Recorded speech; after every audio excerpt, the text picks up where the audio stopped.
എൻ്റെ പ്രിയപ്പെട്ടവരെ,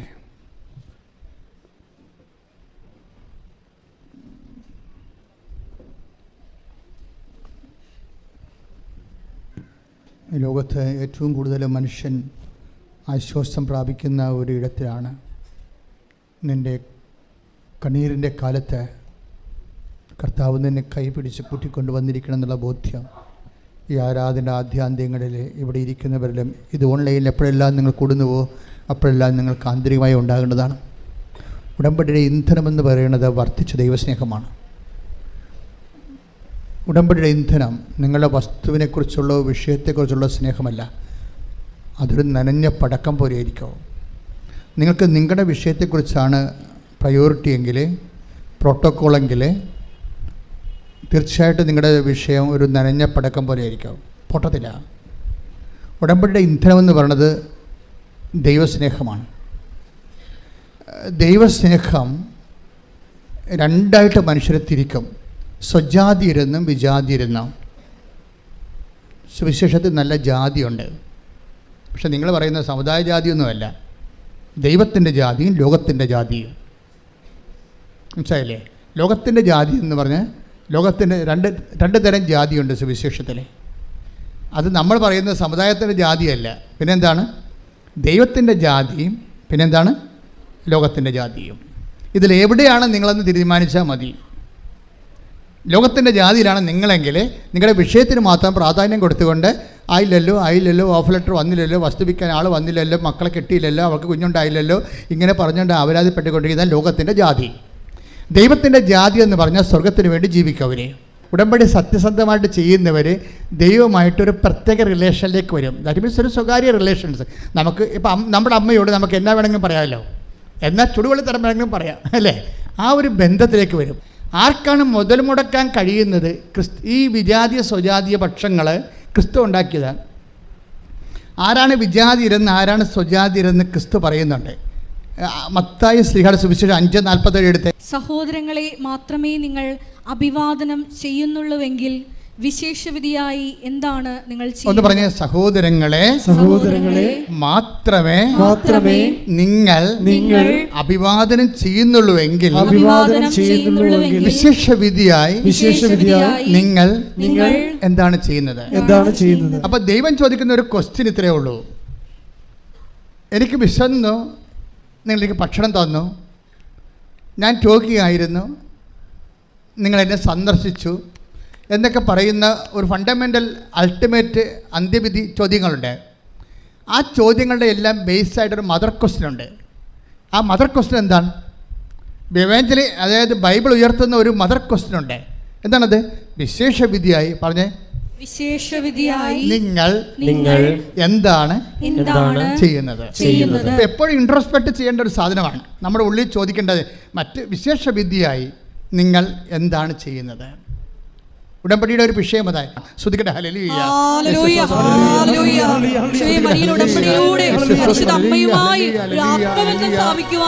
ആരാധനയിലൂടെ ഞങ്ങളെ അഭിഷേകം ചെയ്യണമേ.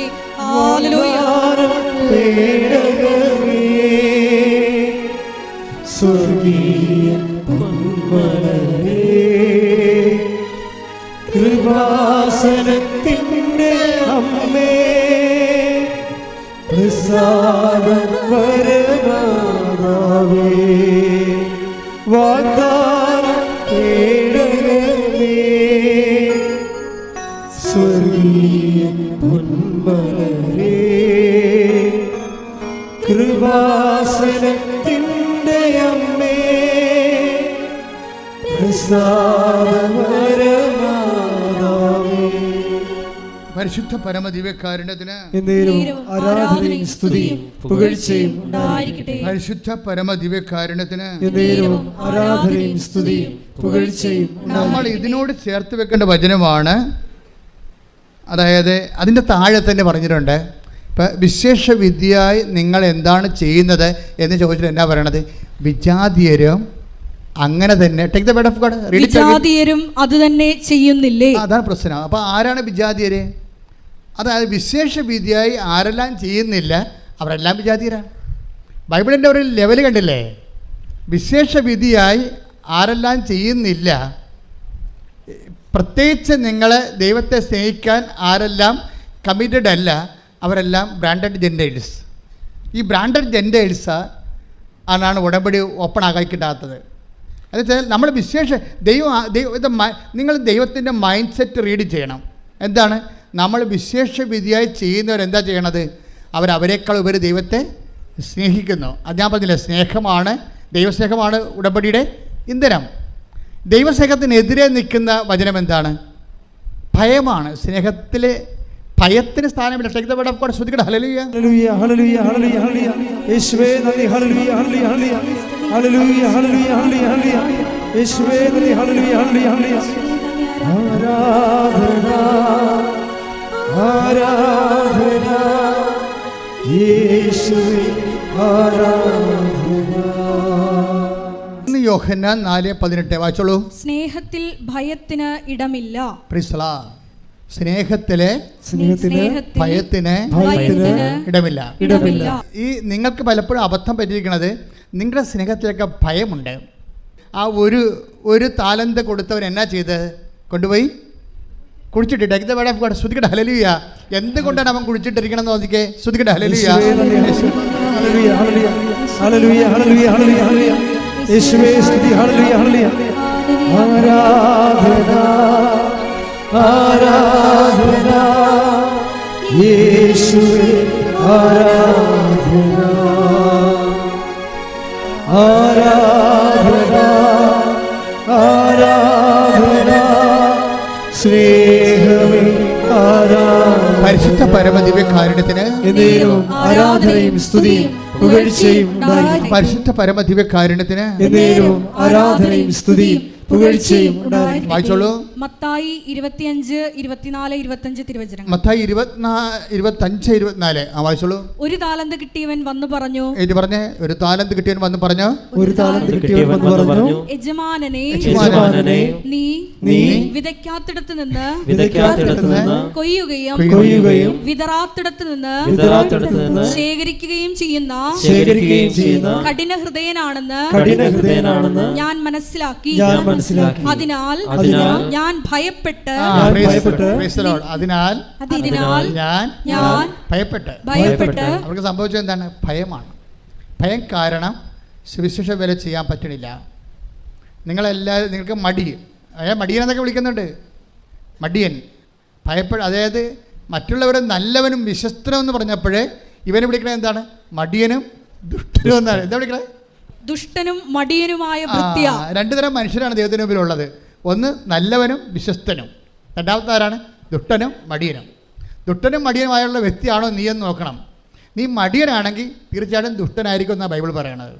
പറഞ്ഞ കളി മാറുവേ. നീ മടിയനാണെങ്കിൽ നിൻ്റെ ബ്രാൻഡ് ചെയ്തിരിക്കുന്നത് എന്താണ്? ദുഷ്ടനായിട്ടാണ്. മനസ്സിലായില്ലേ? അപ്പോഴും മടി ആയിക്കൊണ്ട് പത്രം നാളെ കൊടുക്കാം, രോഗികൾ നാളെ പോയി കാണാം, അല്ലെങ്കിൽ അടുത്ത ആഴ്ച പോയി കാണാമെന്ന് പറഞ്ഞിരുന്നാൽ ദൈവം നിന്നെ കണക്കാക്കുന്നത് ആരാണ്? അവിശ്വസ്തനാണ്. അവിശ്വസ്തയായിട്ടാണ് കണക്കാക്കുന്നത്. പിന്നെ ആരാണ്? ദുഷ്ടനായിട്ടാണ് ബ്രാൻഡ് ചെയ്തിരിക്കുന്നത്. ഈ ദുഷ്ടനെ സംബന്ധിച്ചിടത്തോളം ഉടമ്പടി ചെയ്യാൻ ബേസിക് റൈറ്റ് ഇല്ല. ദുഷ്ടന്മാർ ഉടമ്പടി ചെയ്യേണ്ട കാര്യമില്ല. കാര്യം കിട്ടാത്തത് നിങ്ങൾക്കറിയാമല്ലോ. ദൈവം ഒന്നും ചെയ്യത്തില്ല. അവൻ്റെ താലം നിങ്ങളുടെ എടുക്കാൻ പറയും, കൊടുത്ത ഉടമ്പടി തിരിച്ചെടുക്കും. ഉടമ്പടി തിരിച്ചെടുക്കും. നിങ്ങളിവിടെയൊക്കെ കെട്ടിത്താത്തിട്ട് പോകാം, പക്ഷേ നിങ്ങളുടെ ഉടമ്പടി ദൈവം തിരിച്ചെടുക്കും. എന്താ കാര്യം? പ്രേക്ഷിത വേലയിൽ ബിഗ് സീറോ. പ്രാർത്ഥിക്കുക. കർത്താവായ ദൈവമേ, ദുഷ്ടനും മടിയനുമാകാതെ നല്ലവനും വിശ്വസ്തനുമായിക്കൊണ്ട് ദൈവത്തിന്റെ രാജ്യത്തിന് വേണ്ടി ജീവിക്കാൻ എനിക്ക് നൽകിയ അഭിഷേകത്തെ തിരിച്ചറിഞ്ഞുകൊണ്ട് ധീരതയോടെ മുന്നേറാൻ അഗ്നിയാൽ അഭിഷേകം ചെയ്യണമേ. അഗ്നിയാൽ അഭിഷേകം ചെയ്യണമേ.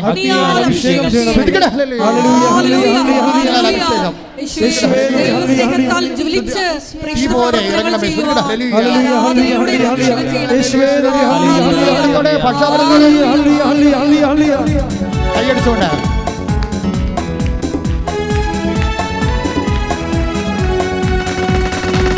പോലെ ഇറങ്ങണമേ, അഗ്നിനാവായി പതിയണമേ, കൊടുങ്കാറ്റായി വീശണമേ, ആത്മനദിയായി ഒഴുകണമേ. തീ പോലെ ഇറങ്ങണമേ, അഗ്നിനാവായി പതിയണമേ, കൊടുങ്കാറ്റായി വീശണമേ, ആത്മനദിയായി ഒഴുകണമേ. അന്ത്യകാല അഭിഷേകം സകല ജനത്തിന്മേലും, കൊയ്ത്തുകാല സമയമല്ലോ, ആത്മാവിൽ നിറയ്ക്കണമേ. അന്ത്യകാല അഭിഷേകം സകല ജനത്തിന്മേലും, കൊയ്ത്തുകാല സമയമല്ലോ, ആത്മാവിൽ നിറയ്ക്കണമേ. തീ പോലെ ഇറങ്ങണമേ, ഭക്തിനാവായി പതിയണമേ, കൊടുങ്കാറ്റായി വീശണമേ, ആത്മനദിയായി ഒഴുകണമേ. പരിശുദ്ധ പരമദിവ്യകാരുണ്യത്തിന് എന്നേരവും ആരാധനയും സ്തുതിയും പുകഴ്ചയും. പരിശുദ്ധ പരമദിവ്യകാരുണ്യത്തിന് എന്നേരവും ആരാധനയും സ്തുതിയും പുകഴ്ചയും ഉണ്ടായിരിക്കും. അപ്പോൾ ദൈവസ്നേഹത്തോടെ കൽപ്പിക്കപ്പെട്ടതിനേക്കാൾ കൂടുതൽ വിശേഷവിദ്യയായി ചെയ്യുന്നവരാണ് ഉടമ്പടി ക്രാക്കാക്കുന്നവർ, ഉടമ്പടി ഫയറാക്കുന്നവർ. ഇതിൻ്റെ ടെക്നോളജിയാണ്. ഇത് വളരെ ബുദ്ധിപൂർവ്വം നമ്മൾ ഇൻവെസ്റ്റ് ചെയ്യേണ്ട വിഷയമാണ്. ആർക്ക് വേണമെങ്കിലും ഈ ഫോർമുല ഉപയോഗിക്കണമെങ്കിൽ ഉടമ്പടി പെട്ടെന്ന് ഓപ്പണായിട്ട് കിട്ടും. കാര്യം ഇത് ദൈവത്തിൻ്റെ മൈൻഡ് സെറ്റിലാണിത് വിഭാവന ചെയ്തിരിക്കുന്നത്. കവനൻ്റ് എന്ന് പറയുന്ന സങ്കല്പം അത് നിങ്ങൾ ടേക്ക് വേർഡ് ഓഫ് ഗോഡ്. ലൂക്ക 17:10. ഇതുപോലെ തന്നെ നിങ്ങളും കൽപ്പിക്കപ്പെട്ടവയെല്ലാം ചെയ്തതിന് ശേഷം ഞങ്ങൾ പ്രയോജനമില്ലാത്ത ദാസന്മാരാണ്, കടമ നിർവഹിച്ചതേയുള്ളൂ എന്ന് പറയുവിൻ. കണ്ടില്ലേ, ഇതിലെല്ലാം വെളിവാകണ ദൈവത്തിൻ്റെ ഗൂഢത, മനസ്സിൻ്റെ ഒരു ഒക്കൾട്ട് വേർഡുകളാണിതെല്ലാം. വെച്ച് കഴിഞ്ഞാൽ ഗൂഢസത്യങ്ങളുള്ളതാണ്. അല്ലാതെ കൽപ്പിക്കപ്പെട്ടത് മാത്രമാണ് ചെയ്താൽ അതിനകത്ത് പ്രത്യേകിച്ച് മാഹാത്മ്യമൊന്നുമില്ല. അപ്പം നിങ്ങൾക്ക് കല്യാണം കഴിക്കുന്നു, നിങ്ങൾക്ക് മക്കളുണ്ടാകുന്നു, മക്കളെ നിങ്ങളെ പഠിപ്പിക്കുന്നു, അവർക്ക് വേണ്ടി നിങ്ങൾ ഉറക്കം നിൽക്കുന്നു, 12 മണി വരെ അവരുടെ കൂടെ ഇരുന്ന് അവരെ പഠിപ്പിക്കുന്നു, രാവിലെ അവരെ കുഞ്ഞുങ്ങളെ കുളിപ്പിക്കുന്നു, വണ്ടിയെ കൊണ്ട് ആക്കുന്നു, തിരിച്ചു കൊണ്ടുവരുന്നവരെ അവർക്ക് വേണ്ടി പ്രാർത്ഥിക്കുന്നു. ഇതെല്ലാം ചെയ്തുകൊണ്ട് ഒരു ഗുണവും ഇല്ലെന്നാണ് പറയണത്. എന്താ കാര്യം? ഇതെല്ലാം കൽപ്പിക്കപ്പെട്ടതാണ്. നിങ്ങളുടെ നിലനിൽപ്പിന് വേണ്ടി, കുടുംബത്തിൻ്റെ നിലനിൽപ്പിന് വേണ്ടി കാട്ടിക്കൂട്ടുന്ന സ്വാഭാവികമായ മനുഷ്യപ്രവൃത്തിയാണ്.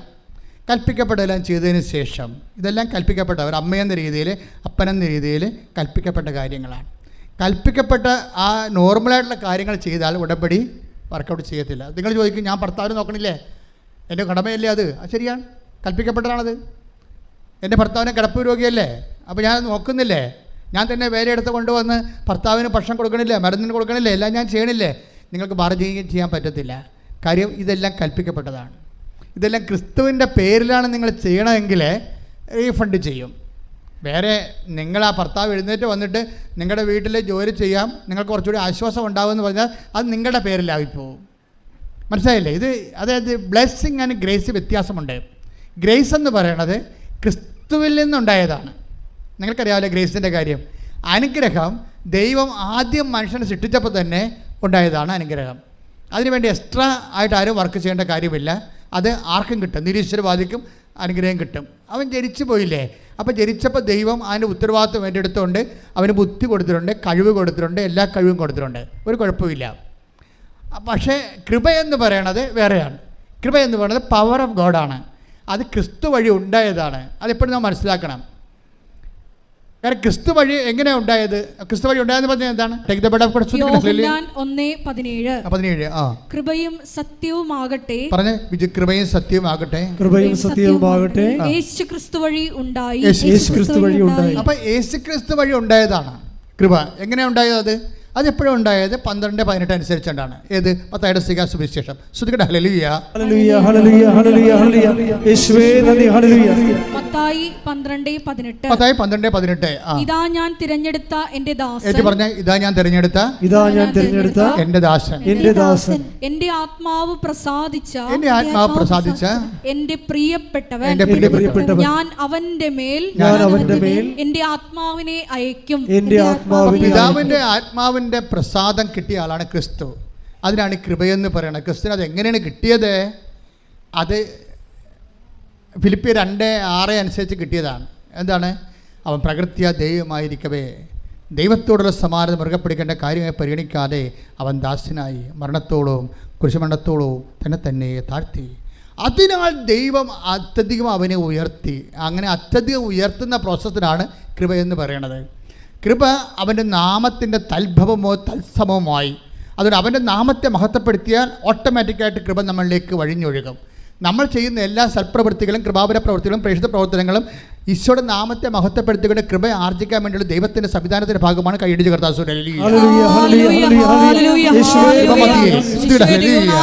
പ്രവർത്തനങ്ങളിലൂടെ കൃപ കരയറ്റുവാൻ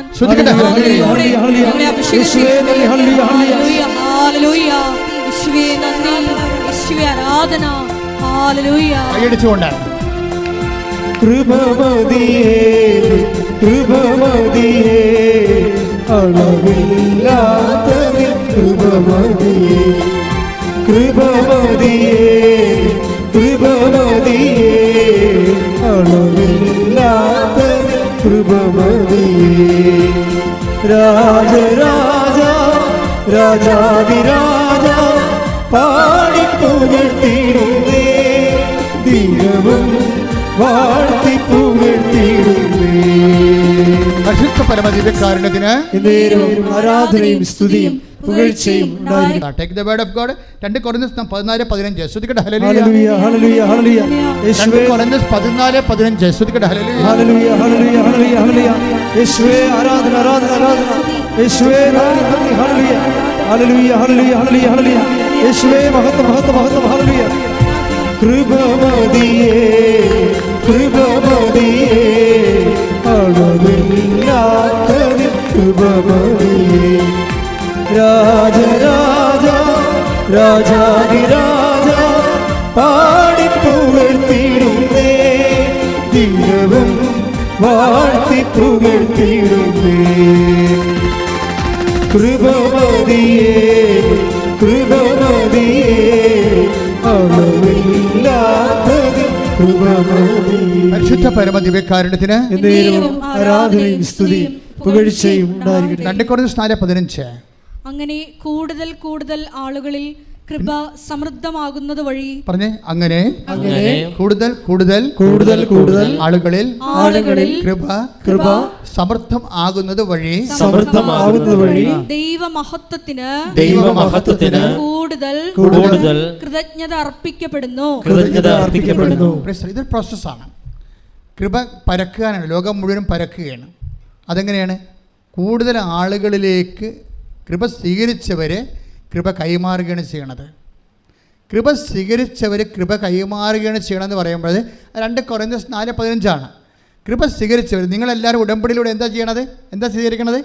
കൃപയാണ് സ്വീകരിക്കണത്. അല്ലാതെ മാളെ കെട്ടിച്ച് കൊച്ചുണ്ടായി വീട് കിട്ടുമെന്നൊക്കെ പറയരുത്. അതൊക്കെ ഇതിൻ്റെ കൃപയുടെ ഇഫക്റ്റായിട്ട് ബ്ലെസ്സിങ്സ് ആൻഡ് ഫിസിക്കൽ ഫേവേഴ്സാണ്. കൃപ എന്ന് പറഞ്ഞാൽ ദൈവത്തിൻ്റെ ശക്തിയാണ് സ്വീകരിക്കുന്നത്. ദൈവത്തിൻ്റെ ശക്തി നേരിട്ട് സ്വീകരിക്കാനുള്ള ദൈവിക സംവിധാനത്തിൻ്റെ പേരാണ് കവനന്റ് ഉടമ്പടി. കൈയടിച്ച് കർത്താവ്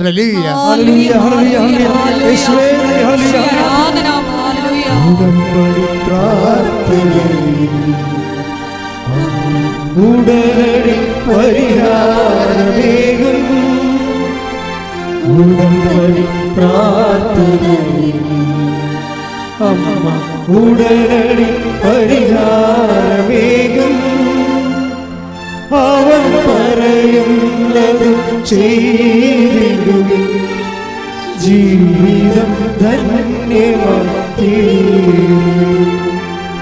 അവൻ പറയുന്നത് ചെയ്തിടുവിൻ ജീവിതം ധന്യമാക്കി. ഇതിൻ്റെ കൂടെ ചേർത്ത് വെക്കാവുന്ന പഠിക്കേണ്ട വചനമാണ് റോമ 15:16. Take the Bedford റോമ 15:16 ശ്രുതിക്കട്ടെ. റോമ 15:16 ദൈവത്തിന്റെ കൃപ പറഞ്ഞ ദൈവത്തിന്റെ കൃപ എന്നെ വിജാതിയർക്ക് വേണ്ടി യേശുക്രിസ്തുവിന്റെ ശുശ്രൂഷകനാക്കിയിരിക്കുകയാണല്ലോ. അപ്പൊ കൃപ എന്താ ചെയ്യണത്? പൗലോസ് അപ്പോസ്തലൻ പറയുന്ന കാര്യമാണിത്. അതായത് ദൈവത്തിൻ്റെ കൃപ എനിക്ക് ലഭിച്ചിരിക്കുന്നത് എന്തിനാണ്? വിജാതിയർക്ക് വേണ്ടി. Read it again.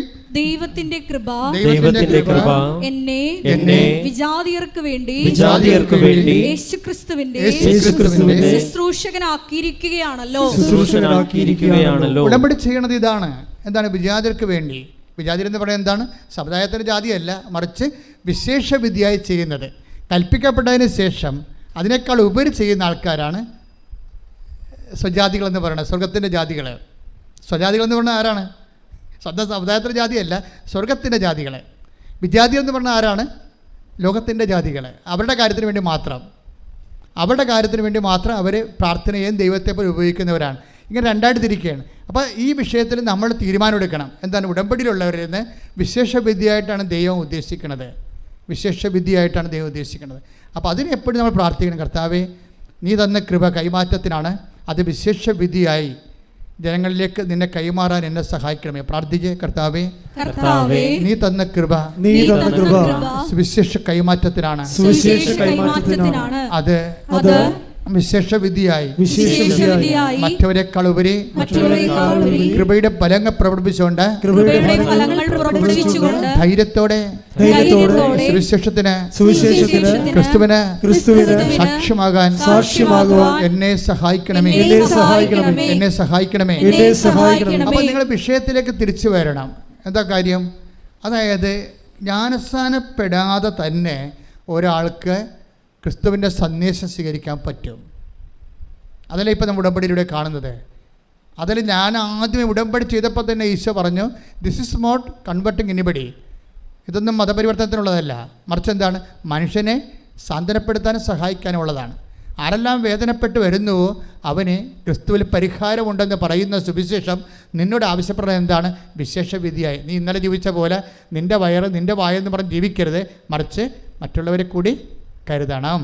മറ്റുള്ളവരെ കരുതി ജീവിച്ചാൽ ആ ഉടമ്പടി എപ്പോഴും തീയാകണതും വേഗണതും അങ്ങനെയാണ്, മറ്റുള്ളവരെ കരുതി ജീവിക്കാൻ. അപ്പം നിനക്ക് ഈ അനുഗ്രഹം തന്നാൽ എന്ത് പ്രയോജനമെന്ന് ദൈവം ചിന്തിച്ചാൽ, ദൈവത്തിന് മാർക്കില്ല എന്നുണ്ടെങ്കിൽ നിന്നെ ദൈവം വിജാതിയായിട്ട് കാണും. ചിലപ്പോൾ നീ കത്തോലിക്കയായിരിക്കും, പക്ഷേ ദൈവത്തിൻ്റെ മുമ്പിൽ നീ വിജാതിയാണ്. അവിടെ പ്രശ്നം. ഒരു കത്തോലിക്കയും ക്രിസ്ത്യാനിയും ജീവിതത്തിൽ വിജാതിയരായിട്ട് മാറാൻ സാധ്യതയുണ്ട്. നിങ്ങൾ പറയുന്ന വിജാതിയർ സ്വജാതികളായിട്ട് മാറാനും സാധ്യതയുണ്ട്. കാര്യം എന്താണ്? കയ്യിരിപ്പ് പോലെ ഇരിക്കും കാര്യങ്ങൾ. ശ്രദ്ധിക്കട്ടെ. ഹല്ലേലൂയ. സുവിശേഷം സ്വീകരിച്ച് മറ്റുള്ളവർക്ക് കൈമാറുവാൻ അനുദിനവും കൃപയാലേ കൃപയാലേ കൃപയാലേ അനുദിനവും പരിശുദ്ധ പരമദിവ്യകാരുണ്യത്തിന് ആരാധനയും സ്തുതിയും പുകഴ്ചയും ഉണ്ടായിരിക്കട്ടെ. ഇതിനകത്തൊരു കോമ്പറ്റീഷൻ നല്ലതാണ്. കോമ്പറ്റീഷൻ, അതായത് മറ്റുള്ളവരെക്കാളും കൂടുതലായി ഞാൻ പ്രേക്ഷിത പ്രവർത്തനം ചെയ്യണം. അത് മറ്റുള്ളവർ കാനഡയിൽ പോയാൽ അവർക്ക് IELTS പാസ്സായ PSC പാസ്സായ റാങ്ക് കിട്ടിയ അവർക്ക് അവിടെ കല്യാണം നടന്നാൽ ഞാനും കൂട്ടുകാരിയും ഒരുമിച്ച് നല്ല പോയി ഉടമ്പടി എടുത്തിട്ട് അവിടെ കല്യാണം നടന്ന് എൻ്റെ കല്യാണം നടന്നില്ലെന്ന് പറഞ്ഞ് മോങ്ങിക്കൊണ്ടിരിക്കരുത്. അത് നിങ്ങൾ നെഗറ്റീവ് നിങ്ങളെക്കുറിച്ച് മാത്രം ചിന്തിക്കുന്നതുകൊണ്ട് നിങ്ങളെ വെച്ച് മറ്റുള്ളവരുടെ കിട്ടിയിരിക്കുന്ന ഭൗതിക ആനുകൂല്യങ്ങളും അനുഗ്രഹങ്ങളും വെച്ചുകൊണ്ട് നിങ്ങളെ കമ്പയർ ചെയ്യേണ്ടതാണ്. നിങ്ങൾ കമ്പയർ ചെയ്യണമെന്ന് ദൈവം പറയണ്ടേ. അതെന്താണ് കമ്പയർ ചെയ്യേണ്ടത്? 1 കൊരിന്ത്യൻസിന്റെ 15:10 എടുത്ത് ശ്രദ്ധിക്കട്ടെ. ഹല്ലേലൂയ. 1 കൊരിന്ത്യൻസ് 15:10. ഞാൻ എന്തായിരിക്കുന്നുവോ അത് ദൈവകൃപയാലാണ്. എൻ്റെ മേൽ ദൈവം ചൊരിഞ്ഞ കൃപ നിഷ്ഫലമായി പോയിട്ടില്ല. നേരെ മറിച്ച് മറ്റെല്ലാവരെയും അധികം ഞാൻ അധ്വാനിച്ചു. അതായത് പ്രശ്നം വെച്ചാൽ മറ്റുള്ള എല്ലാ ഒന്നിനു വായിച്ചേ മറ്റെല്ലാവരെയും ആദ്യം മുതലേ ഞാൻ എന്തായിരിക്കുന്നു നിങ്ങൾ പറഞ്ഞേ ഞാൻ എന്തായിരിക്കുന്നുവോ അത് ദൈവകൃപയാലാണ്.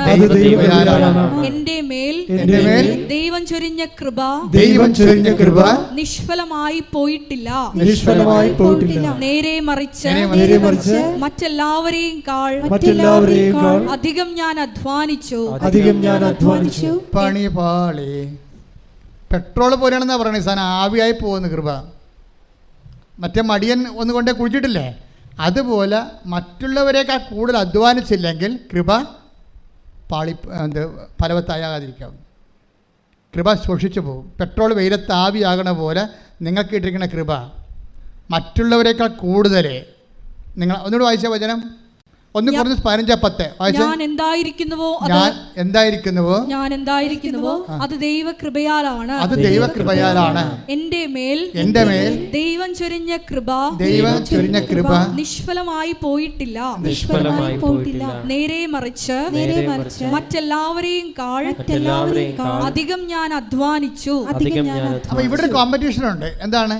കൃപയുടെ അധ്വാനങ്ങളിലെ എന്ത് ചെയ്യണം? മറ്റുള്ളവരെക്കാൾ ഞാൻ മുന്നിലായിരിക്കണം. ഇതൊരു കോമ്പറ്റീഷനാണ്. കൃപയുടെ അധ്വാനങ്ങളിൽ മറ്റുള്ളവരെക്കാളും ഞാൻ കൂടുതലായിരിക്കണം. കാര്യം അത് ഭൗതികമായിട്ടുള്ള പ്രശ്നങ്ങളെന്ന് വെച്ച് കഴിഞ്ഞാൽ, ഭൗതികമായ ആനുകൂല്യങ്ങളെ വെച്ച് ദൈവത്തെ അളന്നാൽ മന്ന പെറുക്കിയ ആൾക്കാരെ പോലെ ഇരിക്കും. മന്ന ദൈവം കൊടുത്ത കാലമില്ല. അതാണ് ഭൗതിക അനുഗ്രഹം. മന്ന കൊടുത്ത കാലത്ത് എന്താ സംഭവിച്ചത്? ആ മക്കളുള്ളവരും പെമ്മക്കളുള്ളവരും വീട്ടിൽ നിറച്ച് പിള്ളേരുള്ളവരൊക്കെ കൊട്ടയും കൊണ്ട് നടന്ന് മൊത്തം പെറുക്കിയെടുത്ത്. അപ്പോൾ വിധവകളുണ്ടായി, ഭർത്താവില്ലാത്തവരും മക്കളില്ലാത്തവരുണ്ടായി, അവരും പെറുക്കി. അവസാനം എന്താ പറ്റിയിരിക്കണത്? കൂടുതൽ പെറുക്കിയ ആൾക്കാരുടെ എല്ലാം ചീഞ്ഞുപോയി. അന്നുള്ള ആഹാരം മാത്രം. ഭൗതിക അനുഗ്രഹങ്ങളെ നമുക്ക് യൂസ് ചെയ്യുന്നതിനേക്കാൾ കൂടുതൽ നമ്മൾ ഉണ്ടാക്കിയാലും നമ്മൾ അനുഭവിക്കത്തില്ല എന്നുള്ളതാണ് ബൈബിൾ പറയുന്നത്. കൈയടിച്ച് കർത്താവ് ഹല്ലേലൂയ.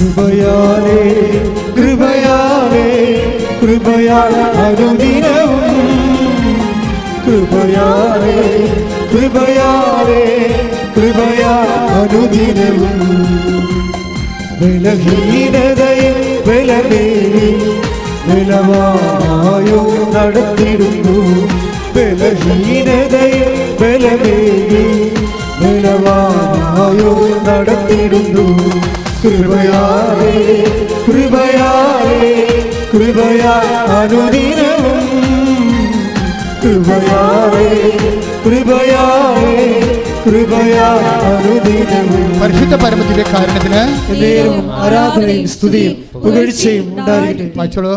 പുറപ്പാട് 16, 19, 20 തിരുവചനങ്ങൾ. പുറപ്പാട് 16 അധ്യായം 19, 20 വാക്യങ്ങൾ. മോശ അവരോട് പറഞ്ഞു, ആരും അതിൽ നിന്ന് അല്പം പോലും പ്രഭാതത്തിലേക്ക് നീക്കിവെക്കരുത്. എന്നാൽ അവർ മോശയെ അനുസരിച്ചില്ല. ചിലർ അതിൽ നിന്നും ഒരു ഭാഗം പ്രഭാതത്തിലേക്ക് നീക്കിവെച്ചു. അത് പുഴുത്ത് മോശമായി. അതായത് ഇതിൻ്റെ പ്രശ്നം ഇതാണ് വെച്ചാൽ, ഭൗതിക ആനുകൂല്യങ്ങളുടെ ആധിക്യത്തിൽ കമ്പയർ ചെയ്തുകൊണ്ട് അഭിരമിക്കരുത്. പുഴുത്ത അനുഭവം ഉണ്ടാകുന്ന അർത്ഥം മനസ്സിലായില്ല, നമുക്ക് പ്രയോജനപ്പെടത്തില്ല. നിങ്ങൾ എന്തിനാണ് അഭിമാനിക്കേണ്ടത്? മറ്റുള്ളവരെക്കാൾ കൂടുതലായി ഞാൻ അധ്വാനിച്ചു. ഞാനല്ല, എന്നിലുള്ള ദൈവകൃപ നിത്യത വരെ നിലനിൽക്കുന്ന അധ്വാനം എന്ന് പറയുന്നത് ഫലം എന്ന് പറഞ്ഞാൽ കൃപയുടെ അധ്വാനമാണ്. നമ്മളിവിടെ എന്നാ ഉണ്ടാക്കിയാലും അവസാനം ഒന്നും ഉണ്ടാകത്തില്ല, നമുക്കറിയാം അല്ലേ? നമ്മൾ 0 ആയിട്ട് പോവുകയും ചെയ്യും. നമ്മൾ ഉണ്ടാക്കി വെച്ച് മരുമക്കളൊക്കെ തമ്മിൽ തല്ലുകയും അവർ കോടതി കയറുകയും നിങ്ങളുടെ കാലശേഷം അവർ നിങ്ങളെപ്പോലും വരച്ച് ദൂരക്കളയും. ഈ പിശാച് നേരത്തെ വിൽപ്പത്രം എഴുതി വെച്ചെങ്കിൽ ഈ ഇടി ഞങ്ങൾ ഉണ്ടാക്കേണ്ടതില്ല എന്ന് പറഞ്ഞിട്ട് അമ്മനെ പിശാചെന്ന് വിളിക്കുകയും ചെയ്യും. എല്ലാം പൊഴുത്തു പോകും. താമസമല്ല. എത്ര കോടതിയാണ് കേസ് കിടക്കണം അപ്പനമ്മയുടെ കാലം. നിങ്ങളിങ്ങനെ ഇടി വെച്ചുണ്ടാക്കും. ഉണ്ടാക്കിയിട്ട് ഇത് അവസാനം നിങ്ങളുടെ കാലം കഴിയുമ്പോൾ ഇത് ക്ലാരിഫൈ ചെയ്തില്ല, ഇനി വിൽപ്പത്രം എഴുതിയെന്ന് വെച്ചോ. ഇവിടെ എന്തുമാത്രം കേസാണ് പറഞ്ഞത്? അപ്പൻ വിൽപ്പത്രം എഴുതി, അമ്മ വിൽപ്പത്രം എഴുതി എന്ന് പറഞ്ഞുകൊണ്ട് വിൽപ്പത്രത്തിനെതിരെ കേസ് കൊടുത്തിട്ടുണ്ട്. എന്നിട്ട് ഇവർ തമ്മിൽ മിണ്ടാണ്ടിരിക്കുകയാണ്. അപ്പോൾ ഭൂമിയുടെ കാലത്ത്, ആയുസിൻ്റെ കാലത്ത് ഇവരുണ്ടാക്കിയതെല്ലാം ഇപ്പോൾ മക്കൾ തമ്മിൽ തല്ലാനും കോടതി കയറാനും വക്കീൽമാർക്കും ജഡ്ജിമാർക്കും കൊടുക്കാനായില്ലേ? ഇതാണ് വിഷയം. പുഴുത്തു പോയെന്ന് പറഞ്ഞ കാര്യം ഇതാണ്. നിങ്ങൾക്ക് പറഞ്ഞപ്പോൾ ആദ്യം മനസ്സിലായില്ല, പുഴുത്തു പോകും. അതുകൊണ്ട് ദൈവത്തെ മുൻനിർത്തിക്കൊണ്ട്, സ്വർഗത്തിനെ മുൻനിർത്തിക്കൊണ്ട് ജീവിക്കുക. പ്രയോറിറ്റി ആൻഡ് പ്രോട്ടോക്കോൾ അതൊരു പ്രധാനപ്പെട്ട വിഷയമാണ്. നിങ്ങൾ എന്തിനാണ് നിങ്ങളുടെ protocol? What is your spiritual protocol? What is your priority? നിങ്ങളുടെ മുൻഗണന എന്തിനാണ്? ഈ മുൻഗണനയിൽ എന്താ പ്രശ്നം വെച്ചാൽ, ദൈവം പറയും ആദ്യം നിങ്ങൾ എന്തിനും മുൻഗണന കൊടുക്കണം? ആ ദൈവരാജ്യത്തിന്. ബാക്കിയുള്ളത് പ്രോട്ടോക്കോൾ എന്താണ്? ഒരു അതായത് കിങ്ഡം ഓഫ് ഹെവൻ്റെ പ്രോട്ടോക്കോൾ ഉണ്ട്. അത് നിങ്ങൾക്ക് ഫസ്റ്റ് പ്രയോറിറ്റി കൊടുക്കാൻ ഇടയായ നിങ്ങൾ ശരിയാകും, ഉടമ്പടി ഓക്കെ ആവും. കിങ്ഡം ഓഫ് ഗോഡിൻ്റെ പ്രോട്ടോക്കോൾ. ഇപ്പോഴത്തെ പ്രോട്ടോക്കോളിൽ ഞാൻ കുവൈറ്റിൽ ജനിപ്പിച്ചപ്പോൾ ഞാൻ അവരോട് പറഞ്ഞു നിങ്ങളുടെ സെറ്റിങ്സ് തെറ്റിക്കിടക്കുകയാണെന്ന് പറഞ്ഞു. ഞാൻ ഇന്ന് ഓർക്കുന്നുണ്ട്. എന്താ കാര്യം വെച്ച് കഴിഞ്ഞാൽ അവിടെ പ്രോട്ടോക്കോൾ തെറ്റിയിരിക്കുകയാണ്. അവർ പലരും ദൈവരാജ്യത്തിന് വേണ്ടിയല്ല ജീവിക്കണം, ലോകരാജ്യത്തിന് വേണ്ടിയാണ്. അതാണ് പ്രശ്നം. മറ്റുള്ളവരെക്കാൾ, അങ്കിളിനേക്കാൾ, ആൻറ്റിയേക്കാൾ, നാട്ടിലുള്ളവരെക്കാൾ, അയൽവാസിയേക്കാൾ ഞാൻ മെച്ചമായിരിക്കണമെന്ന് വിചാരിച്ചുകൊണ്ട് ഞാൻ അതിന് ദൈവത്തെ വരെ ഉടമ്പടി ചെയ്തുകൊണ്ട് വരുത്തി വരുത്താൻ വേണ്ടിയുള്ള അവസാന അന്ത്യ പോരാട്ടത്തിലെ ജഡിക മനുഷ്യൻ്റെ അഭ്യാസങ്ങൾ ഭയങ്കരമാണ്. അതുകൊണ്ടാണ് പറയുന്നത്, എന്താ പ്രശ്നം വെച്ച് കഴിഞ്ഞാൽ നിങ്ങൾ ആദ്യം ചെയ്യുമ്പോഴേ പ്രോട്ടോക്കോൾ 6:33 പ്രോട്ടോക്കോൾ എന്താണ്? മത്തായി ശ്രീകാട് സുവിശേഷം വായിച്ചോളൂ. നിങ്ങൾ ആദ്യം അവിടുത്തെ രാജ്യവും പറഞ്ഞ് നിങ്ങൾ ആദ്യം അവിടുത്തെ രാജ്യവും അതിന്റെ നീതിയും കുറിച്ച് അന്വേഷിക്കുക. ബാക്കിയുള്ളത് അതായത് എന്താ ടെമ്പറാലിറ്റീസ്, നമുക്ക് ഭൗതികമായ ആവശ്യങ്ങൾ അതെന്താണ്, അതെല്ലാം ചേർത്ത് നൽകും. അപ്പോൾ നമ്മളെന്താ സംഭവിച്ചിരിക്കുന്നത് വെച്ച് കഴിഞ്ഞാൽ ദൈവം കൊടുക്കുന്ന ഒരു പ്രോട്ടോക്കോളും പ്രയോറിറ്റിയും ഉണ്ട്. പക്ഷേ ജഡിക മനുഷ്യന് ഇത് ബോധ്യപ്പെടത്തില്ല. അതുകൊണ്ട് അവനെപ്പോഴും വയറിൻ്റെ പ്രശ്നത്തിന് പ്രാധാന്യം കൊടുത്തുകൊണ്ടിരിക്കും, ജീവിത പ്രശ്നത്തിന് പ്രാധാന്യം കൊടുത്തുകൊണ്ടിരിക്കും. ജീവിത പ്രശ്നത്തിന് പ്രാധാന്യം കൊടുക്കണമെന്നുണ്ടെങ്കിൽ ഇപ്പോൾ ഈ ദിവസങ്ങളിൽ ഒരു സാക്ഷ്യം ഉണ്ടായിരുന്നു. എന്താണ്? സിനി, പത്തനംതിട്ട ഒരു സാക്ഷ്യമുണ്ട്. സിനിയുടെ കുറേ കാര്യങ്ങളുണ്ട്. പക്ഷേ സിനിയുടെ കാര്യങ്ങളെല്ലാം കർത്താവ് അച്ചിട്ടവർ ചെയ്യും. സിനി ഒരു നോൺ ക്രിസ്ത്യനാണ്, ക്രൈസ്തവയല്ല. സിനി ഭർത്താവും കൂടി ഒന്ന് ഉടമ്പടി ചെയ്തിരിക്കുന്നത്, സാക്ഷ്യം പറഞ്ഞിരിക്കുന്നത് ഒരുമിച്ചാണ്. സിനി എന്താ ചെയ്തിരിക്കണത്? ആദ്യം നിയോഗത്തിൽ വെച്ചിരിക്കണത് എന്താണെന്ന് അറിയാമോ? കർത്താവേ, എന്താ കർത്താവേ, നിത്യതയിൽ എനിക്ക് ഈശോടൊപ്പം ആകാൻ ഇടയാക്കണമേ. ഒന്ന് ചിന്തിച്ചോ, ഒരു കത്തോലിക്കൻ പോലും വെക്കാത്ത സാധനമാണ്. ഇവിടെ ഒരു പ്രശ്നം, ആരാണ് വിജാതിയർ ആരാണ് സ്വജാതിയർ നമുക്കറിയത്തില്ല.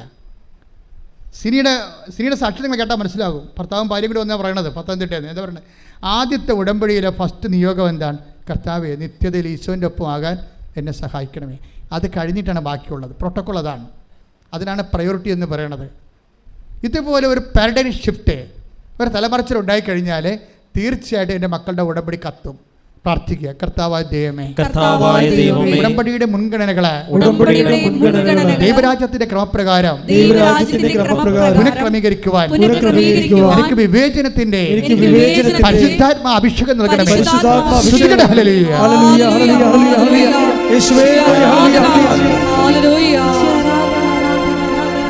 പരിശുദ്ധാത്മാവേ, പരിശുദ്ധാത്മാവേ, പരിശുദ്ധാത്മാവേ, പരിശുദ്ധാത്മാവേ, വരിക വരിക ഞങ്ങളിൽ നീ പരിശുദ്ധാത്മാവേ, വരിക വരിക ഞങ്ങളിൽ നീ പരിശുദ്ധാത്മാവേ. നാഥാനിയലെ കണ്ട കഥ അറിയാമല്ലോ. നാഥാനിയേൽ, പീലിപ്പോസ് നാഥാനിയലെ കണ്ടിട്ട് പീലിപ്പോസ് അപ്പോസ്തലൻ നാഥാനിയലിനെ കർത്താവിൻ്റെ അടുത്തേക്ക് വിളിച്ചുകൊണ്ട് വരുമ്പോൾ നാഥാനിയലോട് ഈശോ പറയുന്നൊരു വാക്കുണ്ട്. എന്താ നാഥാനിയലോട് പറയണത്? ഇതാ നിഷ്കപടനായ ഒരു യഥാർത്ഥ ഇസ്രായേൽക്കാരൻ. അതെ, നാഥാനിയലിൻ്റെ ആന്തരിക സത്യങ്ങളെ ഈശോ സ്കാൻ ചെയ്ത് പറയുകയാണ്. തുടങ്ങിയപ്പോൾ തന്നെ ആൾ അടുത്ത് വന്നപ്പോൾ തന്നെ സ്കാനിങ് തുടങ്ങി. ഇതൊരു അപകട മേഖലയാണ്. നീ അടുത്ത് വരുമ്പോൾ തന്നെ നീ ആരാണെന്ന് കർത്താവ് പറഞ്ഞുകൊണ്ടിരിക്കും. കപടനാണെങ്കിൽ കപടനാണെന്ന് പറയും, നിനക്കുടമ്പടി പറ്റത്തില്ലെന്ന് പറയും. നിഷ്കപടനാണെങ്കിൽ അത് ഈശോ ഹൈലൈറ്റ് ചെയ്യും. നാഥാനിൽ അടുത്ത് വന്നപ്പോൾ എന്താ പറയണത്?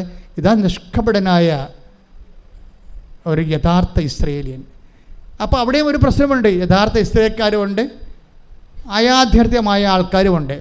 അപ്പോഴേ നാഥാനിയൽ ഈശോയോട് ചോദിക്കും, റബ്ബി നീ എന്നെ എങ്ങനെ അറിഞ്ഞു എന്ന് ചോദിക്കും. അപ്പോൾ ഈശോ പറയുന്ന വാക്കുണ്ട്. എന്താണ് പറയുന്നത്? നീ അത്തിവൃക്ഷത്തിൻ്റെ പീലിപ്പോസ് നിന്നെ കാണുന്നതിന് മുമ്പ് നീ അത്തിവൃക്ഷത്തിൻ്റെ ചുവട്ടിലായിരുന്നപ്പോൾ ഞാൻ നിന്നെ കണ്ടു. അപ്പോൾ പീലിപ്പോസ് നിന്നെ കാണുന്നതിന് മുമ്പ് ഞാൻ നിന്നെ കണ്ടുവെന്നാണ്. ഇത് ചുമ്മാ കളിയല്ല. നീ വിശ്വാസത്തിലൂടെ ഇപ്പം ക്രിസ്ത്യൻ മാതാപിതാക്കളും ജനിച്ചാലും ക്രിസ്ത്യാനി ആയാലും അല്ലെങ്കിൽ കർത്താവിനെ ജീവിത സമ്മർദ്ദങ്ങളിൽ ദൈവത്തെ തേടി വന്നപ്പോഴേ അനുഭവങ്ങൾ കൊണ്ട് നീ കർത്താവിൽ വിശ്വസിച്ചാലും ആരെങ്കിലും മുഖേനയാണെങ്കിലും കർത്താവ് പറയും ആരെയും മുഖേനയല്ല, പീലിപ്പോസ് മുഖേനയല്ല, ഞാനാണ് നിന്നെ കണ്ടതും വിളിച്ചതും. അത് ഭയങ്കര വിളിയല്ലേ? കൈയടിച്ച് ശ്രദ്ധിക്കട്ടെ.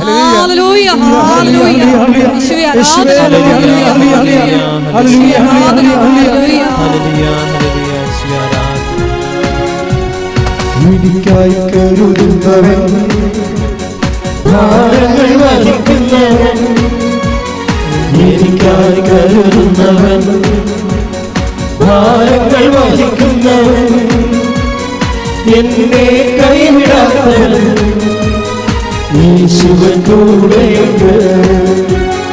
എന്നെ കൈവിടാത്തവൻ, യേശുവൻ കൂടെയുണ്ട്. അപ്പൊ എൻ്റെ മക്കൾ ചിന്തിക്കേണ്ടത് എന്താണ്? ഇപ്പോഴേ നിങ്ങൾ ആരെങ്കിലും വിളിച്ചിട്ടോ കൃപാസനം പത്രം കണ്ടിട്ടോ ആരെങ്കിലും നിങ്ങൾ പറഞ്ഞിട്ടോ സാക്ഷ്യം കേട്ടിട്ടോ ആണ് വന്നതെന്നാണ് നിങ്ങൾ പറയണത്. കർത്താവ് അത് അംഗീകരിക്കണില്ല. ഞാൻ നിന്നെ നേരത്തെ കണ്ടത് കൊണ്ടാണ്, ഞാൻ നിന്നെ അനുഗ്രഹിക്കാൻ തീരുമാനിച്ചത് കൊണ്ടാണ്, നീ സ്നേഹിക്കുന്നതിനേക്കാൾ ഉപരി ഞാൻ നിന്നെ സ്നേഹിച്ചത് കൊണ്ടാണ് നീ കൃപാസനം പത്രം കണ്ടതെന്നാണ് പറയണത്. മനസ്സിലായോ? സാക്ഷ്യം കേട്ടിട്ടാണ് നീ വന്നതെന്ന് പറയരുത്. ഞാൻ നിന്നെ സ്നേഹിച്ചത് കൊണ്ടും എനിക്ക് നീ ഇഷ്ടപ്പെട്ടവളായതുകൊണ്ടും ഇഷ്ടപ്പെട്ടവനായതുകൊണ്ടുമാണ് നീ സാക്ഷ്യം കേട്ടത്. പക്ഷെ മനസ്സിലായില്ലേ? അപ്പോൾ ആദ്യം ആരാണ് സ്നേഹിച്ചത്? ദൈവമാണ്. അതാണ് യോഹന്നാൻ പറയണത്. പ്രിയപ്പെട്ടവരെ, നിങ്ങൾ ദൈവത്തെ സ്നേഹിച്ചത് വേണം. ശ്രുതിയുടെ ഹല്ലേലൂയ, ഹല്ലേലൂയ, ഹല്ലേലൂയ, ഹല്ലേലൂയ. യേശുവേ നന്ദി. Hallelujah, hallelujah, hallelujah, hallelujah, hallelujah, hallelujah. യേശുവേ സ്തുതി. ഹല്ലേലൂയ. ആരാധന, ആരാധന, ആരാധന യേശുവേ. ആരാധന, ആരാധന സ്നേഹരാജൻ യേശുവേ. 1 യോഹന്നാൻ 4:19. 1 യോഹന്നാൻ 4:19. ആദ്യം അവിടുന്ന് നമ്മെ സ്നേഹിച്ചു. പറഞ്ഞേ, ആദ്യം അവിടുന്ന് നമ്മെ സ്നേഹിച്ചു. അതിനാൽ നാമും അവിടുത്തെ സ്നേഹിക്കുന്നു. ക്ലിയർ അല്ലേ? ആദ്യം നീ കൃപാസനം പത്രമല്ല കണ്ടത്, ആദ്യം നീ സാക്ഷ്യമല്ല കേട്ടത്, ആദ്യം നീ നിൻ്റെ അമ്മയോ ആൻറ്റിയോ കൂട്ടുകാരിയോ നിന്നോട് പറഞ്ഞതല്ല. ആദ്യം ചെയ്തത് നിങ്ങൾ ആരും ഇവിടെ ഭൗതികമായ ഏജൻറ്റുമാരാരുമല്ല. പിന്നെ ആരാണ്? കർത്താവായ ദൈവം നിന്നെ സ്നേഹിക്കുന്നു, കണ്ടെത്തിയിരിക്കുന്നു, വിളിച്ചിരിക്കുന്നു, വിശുദ്ധീകരിച്ചിരിക്കുന്നു, ശക്തീകരിച്ചിരിക്കുന്നു, കൈ സാക്ഷിയാക്കുന്നു. ശ്രുതികട്ടെ. Hallelujah, hallelujah, hallelujah. യേശുവേ നന്ദി. Hallelujah, hallelujah. യേശുവേ ആരാധന. ഹല്ലേലൂയ.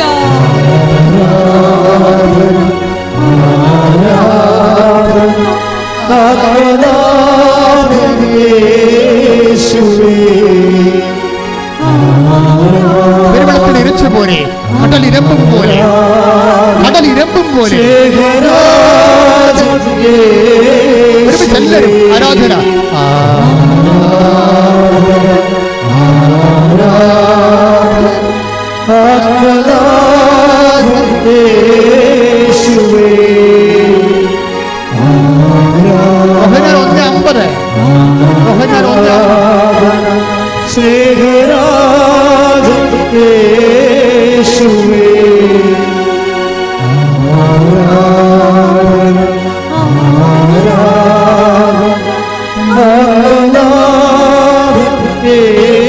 യേശുവേ